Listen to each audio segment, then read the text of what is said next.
kembali lagi bersama saya Aldrifatul Zaharia di sini.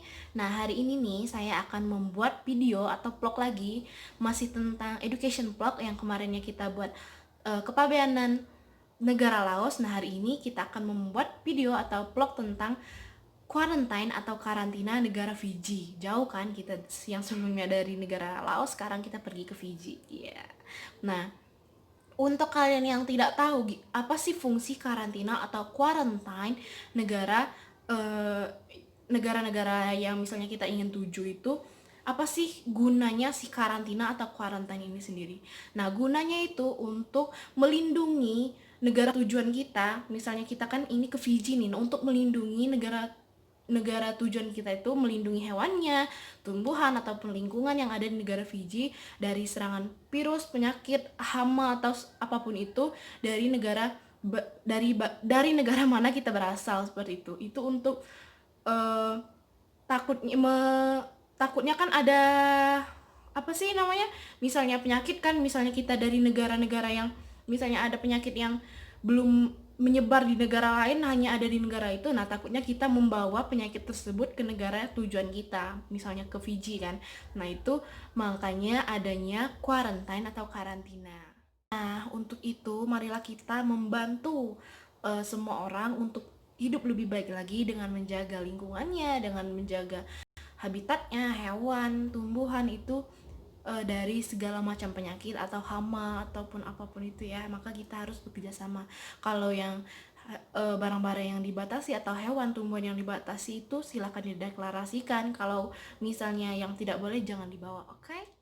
Nah, berbicara nih tentang hewan-hewan ataupun tumbuhan atau barang-barang yang dilarang atau dibatasi di negara Fiji ini, ada beberapa atau sedikit banyak lah ya yang dibatasi ataupun dilarang. Ada hewan dan produk dari hewani, ada burung-burung, buah dan sayuran segar, ada bunga hidup, adapun bunga yang kering seperti itu juga dibatasi. Terus biji dan stik tanaman, akar tanaman, umbi-umbian seperti ubi, umbi, seperti itu kan, itu juga termasuk.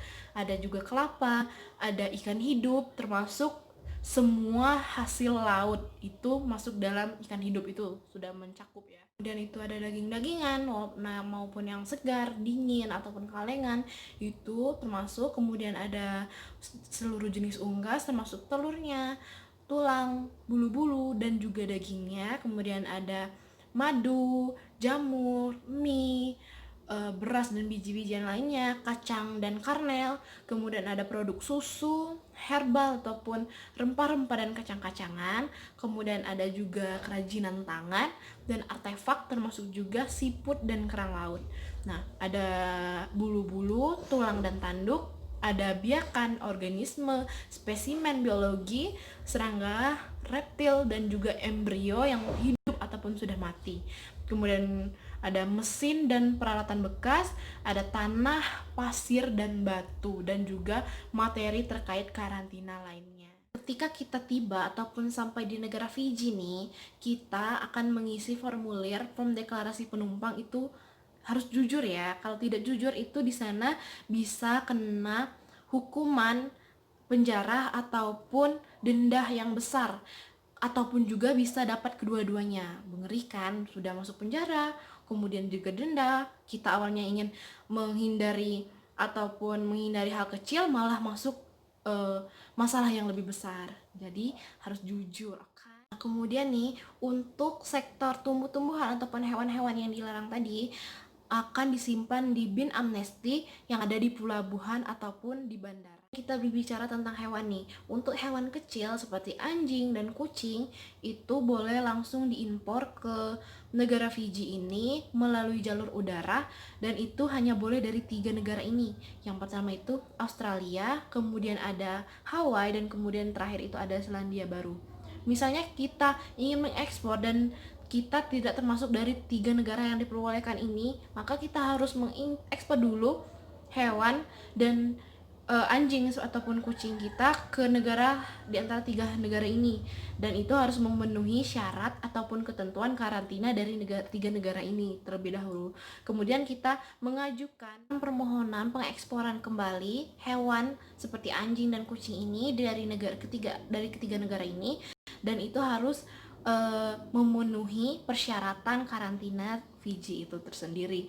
Dan kemudian untuk kondisi impor dan termasuk periode karantinanya berbeda untuk dari 3 negara ini. Kalau dari Selandia Baru dan Australia itu minimal 7 hari, dan yang terakhir itu dari Hawaii itu minimal 30 hari. Nah, dan untuk hewan seperti kucing dan anjingnya ini eh, ketika sudah diimpor akan dikarantina di kantor pos masuk pemerintah yang berlokasi di Koronipia dekat Nausori, Fiji. Jika ingin mengimpor hewan kecil seperti anjing dan kucing ini, langkah pertama yang harus kita lakukan adalah mengisi formulir yang ada di aplikasi untuk mengimpor hewan langsung ke Fiji ini dari kantor pos direktur kesehatan dan produksi hewan di Fiji atau kedutaan besar Fiji. Operator telepon atau juru ketiknya akan memberikan formulir ini atas permintaan. Setelah kita menerima formulirnya, maka kita harus mengisi, dan kemudian setelah diisi kita harus mengembalikan formulir tersebut ke kantor direktur divisi kesehatan dan produksi hewan SUPA di Fiji untuk diproses lebih lanjut. Nah, jika permohonan persetujuan ini kita disetujui, maka izin impor akan dikeluarkan bersama dengan syarat-syarat dan ketentuan impor lainnya. Nah, setelah kita ataupun Anda sudah menerima ini, jika kita memiliki pertanyaan silahkan dipertanyakan ataupun hubungi pihak petugas veteriner yang ada di sana di divisi kesehatan dan produksi hewan untuk bantuan. Nah, jika kita ingin kurang jelas nih, kita bisa bertanya ke pihaknya yang ada di sana, kita bisa hubungi mereka seperti itu. Nah, kemudian karena kekurangan staf dokter hewan di kesehatan dan produksi hewan, mereka tidak tersedia untuk konsultasi sampai Anda telah mencapai tahap ini. Kemudian nih tadi dari hewan kecil, sekarang untuk hewan besar seperti sapi, kuda, domba, dan kambing itu dapat diimpor dari 2 negara ini. Yang pertama itu ada Australia, dan kemudian itu ada Selandia Baru. Nah, yang untuk ini prosesnya itu sama saja, yang hanya bedanya itu kan hanya tidak dari negara Hawaii, hanya dari Australia dan juga Selandia Baru. Selanjutnya itu untuk burung peliharaan atau burung kesayangan Anda ya, seperti itu. Nah, untuk impor burung itu untuk saat ini tidak diperbolehkan untuk memasuki negara Fiji, itu tidak diperbolehkan. Nah, kemudian itu untuk unggas. Untuk impor unggas itu hanya boleh dari Selandia Baru. Untuk negara Australia dan juga Australia itu tidak diperbolehkan. Dan untuk caranya untuk mendapatkan formulir juga persetujuannya hampir juga sama yang seperti hewan kecil dan hewan besar tadi, sama saja, hanya berbeda negara saja yang diperbolehkan. Untuk spesies hewan lainnya itu yang tidak diterterakan di saya tadi, itu bisa kita lihat, dan untuk mendapatkan formulirnya juga ada di aplikasi untuk mengimpor hewan langsung ke Fiji itu. Dan cara-caranya hampir sama seperti juga yang saya jelaskan tadi, itu hampir sama ataupun memang sama. Nah, selanjutnya itu untuk hewan kecil yang ada di kapal pesiar. Nah, itu sebenarnya tidak diperbolehkan, tapi kalaupun sudah ada di kapal pesiar, maka itu tidak diperbolehkan keluar dari kapal pesiarnya. Kalaupun untuk terbang, itu diperbolehkan asalkan terbang keluar dari negara Fiji ke negara lainnya. Nah, misalnya ada kasus nih di mana hewan akan terbang dan harus berada di kapal pesiar itu sendiri, maka petugas karantina akan menghantar hewan-hewan dari kapal pesiar ini dengan ke kendaraan tertentu, dan kemudian mengangkutnya langsung ke Bandara Nadi untuk transfer ke pesawat. Semua karantinanya ataupun biayanya itu akan ditanggung oleh si pemilik hewan ini sendiri. Selanjutnya kita beralih untuk fasilitas karantinanya sendiri. Nah, untuk fasilitas karantina pos untuk kucing dan juga anjing itu Biosecurity Authority of Fiji atau BAF itu yang dioperasikan layanan karantina kucing dan juga anjing disediakan di Koronivia Nausori dekat dengan Bandara Internasional Nausori. Nah, untuk hewan yang dipesan di fasilitas karantina pos termasuk BAF ini harus memasuki Fiji melalui Nadi atau Bandara Internasional Nausori. Kemudian tentang importir nih, apa sih tanggung jawab si importir? Sebelumnya importir itu adalah namanya yang tercantum pada saat izin impor. Nah, apa sih tanggung jawab mereka? Nah, yang tanggung jawab pertama itu adalah memastikan hewan memenuhi semua persyaratan-persyaratan impor yang disyaratkan. Karena ketidakpatuhan dapat menunda pelepasan ataupun mengharuskan hewan tersebut diekspor kembali. Nah, yang kedua itu adalah mengatur pengumpulan hewan pada saat penyelesaian periode karantina, dan terakhir itu membayar semua biaya yang terkait. Nah, untuk memberikan pengekspor ini harus memberikan izin kepada orang lain untuk bertindak sebagai agen resmi mereka. Orang lain termasuk agen transportasi hewannya, pelihara anggota keluarga ataupun teman. Dan izin ini harus diberikan secara tulis dan harus mencakupi semua fungsi yang mereka beri wewenang kepada agen untuk melakukan atas nama mereka. Misalnya ya, menerima informasi tentang seekor hewan, pengumpulan pada saat penyelesaian masa karantina, kemampuan untuk mengotorisasi perawatan dokter hewan swasta jika diperlukan. Nah, ini jika diperlukan saja. Selanjutnya ini untuk biaya dan pembayaran. Nah, biaya ini atau pembayaran ini dapat berubah tanpa pemberitahuan, dan itu adalah tanggung jawab importir. Untuk mengikuti perkembangan perubahan dengan secara teratur itu harus mengunjungi BAF tadi untuk mendapatkan informasi lebih lanjut. Kemudian untuk memesan akomodasi ini untuk hewan-hewan kita tadi, kita akan menerima faktur untuk biaya akomodasinya, dan kemudian inspeksi biosecurity dan biaya penanganan maskapai kita. Kemudian itu untuk biaya penanganan maskapai dibebankan oleh si angkutan bandara setempat, dan departemen keuangannya itu departemen pembayaran biaya itu dibebankan pada kita ya, si importir. Kemudian faktur ini harus dibayar penuh dan sebelum pemesanan kita dikonfirmasi. Nah, kemudian untuk biaya tambahan nih, mungkin ada biaya-biaya tambahan apabila keadaan-keadaan seperti berikut. Misalnya yang pertama itu adalah biaya tambahan apabila dokumentasi kita tidak lengkap. Yang kedua itu adalah biaya tambahan di mana kondisi impor yang diperlukan belum dipenuhi seluruhnya. Yang ketiga itu adalah biaya transportasi tambahan apabila disebabkan oleh keterlambatan penumpang. Nah, yang terakhir itu, yang nomor 4 itu adalah biaya layanan tambahan jika hewan kita memerlukan rawat inap dalam keadaan darurat. Nah, maka itu akan kemungkinan mendapatkan biaya-biaya tambahan dari kita, dari si importir. Pemesanan fasilitas akomodasinya itu bisa dilakukan secara online. Ini fasilitas atau akomodasi pada saat karantina di pos masuk itu dilakukan secara online. Nah, apabila kita melakukannya secara online sudah selesai, maka kita akan menerima pemberitahuan tentang langkah-langkah selanjutnya, dan juga termasuk kerangka waktu untuk pembayaran biaya ataupun pelunasan biayanya, seperti itu ya. Nah, kemudian itu kita akan diberikan informasi langkah-langkah selanjutnya yang akan kita lakukan. Nah, kedatangan hewan. Nah, untuk kedatangan hewan anjing dan kucing yang memerlukan karantina itu yang harus masuk dengan penerbangan internasional di Bandara Internasional Nausori ataupun Nadi untuk menjalankan karantina di pos masuk di karantina pos masuk, seperti itu. Nah, untuk departemennya telah menentukan jendela masuk untuk hewan-hewan ini, dan kemudian mereka akan dilakukan karantina. Untuk akomodasi hewannya, hewan ditempatkan di kandang yang dikendalikan oleh iklim. Nah, kemudian hewan akan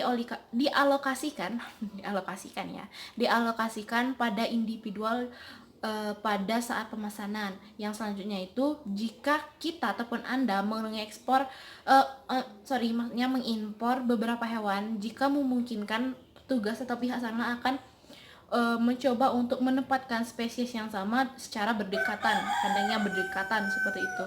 Yang selanjutnya itu atas permintaan pemilik. Jika mengimpor dua jenis hewan yang sama, anjing kecil, dapat mereka akan menyimpannya bersamaan di ruang yang sama. Itu untuk makanannya. Makanan hewan kita atau Anda itu akan dikasih makanan kering, komersil, berkualitas tinggi dan bergizi seimbang. Nah, kemudian itu untuk hewan yang memiliki persyaratan khusus ataupun hewan yang ada di JIT itu harus ditulis di persyaratan, di bawah persyaratannya tadi dengan catatan ada pernyataan dokternya juga. Nah, untuk hewan yang diet khusus itu barang-barang makanannya itu atau barang-barangnya itu harus didatangkan langsung dari Fiji, dan tidak boleh makanannya itu, barang-barangnya itu dibawa bersamaan dengan hewannya, karena itu akan dihancurkan, karena itu melanggar, tidak boleh dibawa dari negara di mana dia berasal. Jadi saya sudah menyinggung dikit tentang makanan atau barang-barang yang tidak boleh dibawa di sana yang disertakan pada saat pengiriman si hewan ini. Nah, itu juga berlaku untuk tempat tidur, cemilan, dan juga mainan-mainan si hewan-hewan kita. Nah, itu akan dihancurkan dengan pada pihak BAF-nya. Nah, untuk di sana hanya boleh membawa hewannya. Nah, untuk fasilitas tempat tidurnya ataupun tempat istirahatnya itu sudah disediakan pada saat disediakan oleh departemennya. Dan kemudian untuk kucing anjing dengan jenis usia mereka itu sudah disediakan di sana untuk tempat tidurnya, maka jangan membawa dari mana ya, dari tempat asalnya itu tidak boleh ya, atau dilarang. Perawatan hewan. Nah, untuk perawatan hewannya itu hanya dimandikan saja hewannya. Hanya itu untuk mempertimbangkan kebersihan hewannya saja, dan ataupun hanya untuk keamanan hayati, bukan tentang perawatan khusus. Nah, untuk perawatan seperti menggunting bulunya dan juga menyisir seperti itu kan itu tidak difasilitasi di sana, atau bisa kalaupun itu hanya permintaan si pemilik, permintaan khusus gitu ya.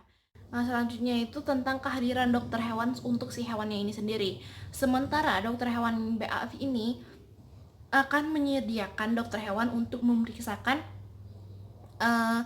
kalau ada mengetahui tanda-tanda penyakit eksotis pada saat karantina, pada saat masa inapnya, seperti itu. Dan kemudian jika hewan kita memerlukan penilaian atau perawatan oleh dokter hewan BAF akan memanggil dokternya ke fasilitas karantina pasca untuk memeriksa dan merawat hewan kita.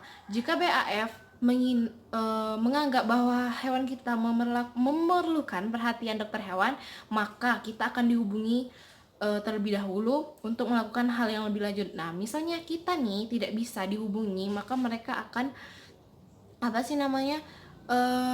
akan tetap menjadi prioritas mereka, dan mereka akan melakukan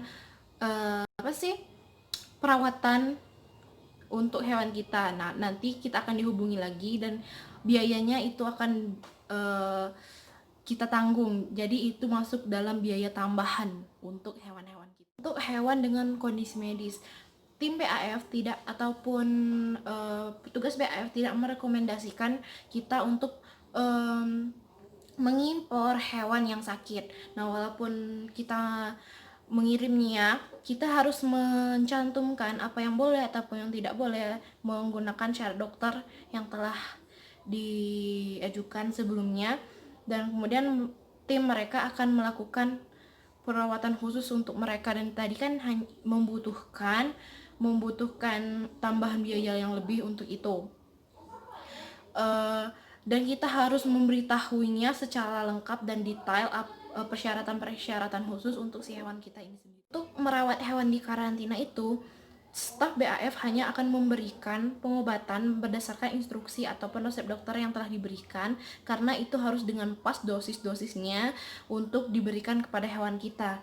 Nah, departemen hanya akan memberikan obat-obatan yang telah diberi label dengan jelas, seperti harus ada nama binatangnya, nama pemiliknya, nama obatnya, tingkat dosisnya sudah ditentukan, kemudian tingkat frekuensinya, ada juga rute pemberian, misalnya oral, topikal, tetes telinga ataupun mata, dan tanggal keluar kadaluarsa obatnya sudah ada juga tertera di sana. Nah, dan departemen tidak menyediakan obat-obatan untuk itu. Pemilik hanya boleh mengirimkan obat-obatannya itu dalam jumlah dosis yang pas ataupun cukup, jumlahnya cukup untuk merawat hewan kita selama periode karantinanya. Dan kita harus memeriksa apakah obat-obatan ini pada saat ini tersedia di negara Fiji dengan memeriksa situs web Biosecurity Authority of Fiji atau BAF. Dan Departemen BAF akan memberikan obat-obatan pada hewan kita tadi pada saat jam 8 pagi dan 5 sore 7 hari seminggu jika hewan kita memerlukan pemberian obat-obatan di luar jam perawatan. Nah, fasilitas seperti hewan penderita diabetes atau epilepsi harus didiskusikan interval perawatan alternatifnya dengan dokter hewan sebelum mengimpor hewannya ini ke Fiji. Kemudian untuk pencegahan heartworm untuk anjing, penyakit heartworm ini banyak terjadi di berbagai daerah di Fiji. Nah, penyakit heartworm ini disebabkan oleh mikroorganisme Dirofilaria imitis dan disebabkan oleh nyamuk. Nah, anjing kita ataupun anjing Anda tidak memerlukan tes atau pengobatan heartworm agar memenuhi syarat untuk impor ini sendiri. Selanjutnya itu adalah langkah demi langkah untuk membawa kucing nih dari negara lain masuk ke negara Fiji. Itu adalah beberapa. Yang pertama itu adalah konfirmasi kelayakan umumnya. Nah, adalah salah satu syaratnya adalah hewan kucing ini tidak boleh hamilnya 30 hari. Lebih dari 30 hari tidak diperbolehkan untuk diekspor ke Fiji. Yang kemudian itu untuk hewan kucing, untuk kucingnya sedang menyusui muda, itu juga tidak boleh kan diekspor. Yang selanjutnya itu tentang bibit kucingnya. Nah, ada bibit kucing dilarang untuk dikirimkan atau diekspor ke negara ini. Yang pertama itu ada serpal perkembangan biak kucing. Yang kedua itu ada setiap jenis kucing yang disilangkan dengan kucing kecil. Yang ketiga itu ataupun yang terakhir itu adalah setiap kucing dalam waktu 5 generasi dari keturunan asli kucing asli ini sendiri. Untuk jangka waktunya itu sebelum proses ekspor itu sendiri. Dan selanjutnya itu adalah yang langkah kedua adalah verifikasi microchip yang ada atau implant microchip baru. Nah, itu jangka waktunya adalah sebelum sebuah microchip harus ada sebelum Anda dapat memulai pengambilan sampel darah untuk setiap pengujian praekspornya. Dan yang ketiga itu adalah mendaftar dan membayar izin impornya. Nah, untuk jangka waktunya itu adalah setelah microchip ditanamkan dan setidaknya 42 hari sebelum tanggal ekspornya itu yang disusulkan. Kemudian pastikan kita ataupun Anda mengizinkan setidaknya 20 hari kerja untuk pemrosesan dan pemberian aplikasi izin untuk kita ataupun untuk Anda. Langkah yang keempat itu adalah pesan akomodasi karantina pasca kedatangan tentatif di fasilitas karantina pos masuk dan buat pengatur perjalanan. Nah, untuk jangka waktunya itu setelah Anda menerima izin impornya. Yang kelima, memeriksa vaksinasi umumnya, dan jangka waktunya itu tergantung pada validitas vaksinasi si kucing kita atau kucing Anda. Nah, yang kemudian nomor 6 itu adalah perawatan parasit internalnya. Nah, untuk jangka waktunya itu 2 perawatan setidaknya 14 hari terpisah dengan perlakuan 2 diberikan dalam waktu 4 hari sebelum ekspornya. 7 itu adalah perawatan parasit eksternalnya. Nah, itu jangka waktunya dimulai setidaknya 21 hari sebelum ekspor dilakukan. Itu adalah pemeriksaan klinis pra-ekspornya, dan jangka waktunya itu adalah dalam 5 hari sebelum ekspor. Nah, yang ke nomor 9 itu adalah penyelesaian sertifikat kesehatan hewan dalam lampiran A-nya. Nah, itu jangka waktunya dalam 5 hari sebelum ekspor. Kemudian yang nomor 10-nya itu adalah proses perpergiannya hewan kita ke Fiji. Kemudian yang 11 ataupun yang terakhir itu adalah proses tibanya hewan kita di negara Fiji ini sendiri. Oke guys, mungkin sampai sini aja nih video kita kali ini atau education vlog kita kali ini. Hari ini kita sudah banyak belajar tentang peraturan-peraturan quarantine ataupun karantina di negara Fiji atau kebijakannya. Yang tadi kita sudah belajar tentang apa yang dibatasi, apa yang tidak diperbolehkan untuk masuk ke negara Fiji ini. Kemudian fasilitas-fasilitas untuk hewan-hewan kita, tentang penanganan hewan-hewan kita di sana, dan juga mempelajari langkah-langkah bagaimana membawa hewan kita ke sana. Nah, mungkin video ini bisa bermanfaat untuk kalian. Semoga bermanfaat lah ya untuk kalian, dan jangan lupa nih like, comment, and subscribe. Sampai jumpa di vlog selanjutnya. Bye bye.